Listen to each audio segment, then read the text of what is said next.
يقول عذرا تعبنا للعشق نبني بيوت، عذرا تعبنا للعشق نبني بيوت، فترة بسيطة ويصبح البيت خالي، ماشي سوى حس الصدى يرجع الصوت، من عاد تزقر في سواد الليالي، من عاد تزقر في سواد الليالي.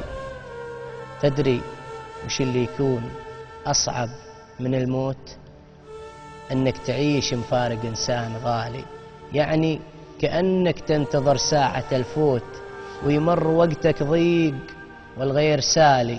ودي يحطي عالمي في بطن حوت وأنا أميز من حرام وحلالي، دام اتساع قلوبنا ما يجي يفوت، هل كيف نعمرها بضيق المجالي؟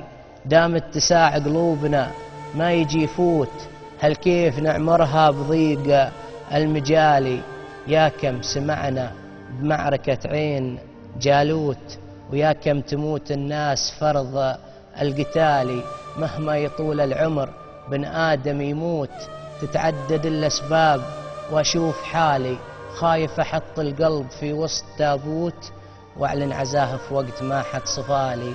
قالوا في بحر 90 جوهر وياقوت، وأنا على اليامال يا مال مالي، الوضع حرمني من الشرب والقوت، أدور فالي من حرم طيب فالي، من العام أمشي درب وأطيح في خبوت، ويمين دربي تطيح أغلى اللآلي. لا تسألوني ليش ما كنت مبخوت، يمكن لأن الزين دايم عبالي، هذاك يلي رمسته سكر وتوت، يعني يكفي بس لا جاء خيالي.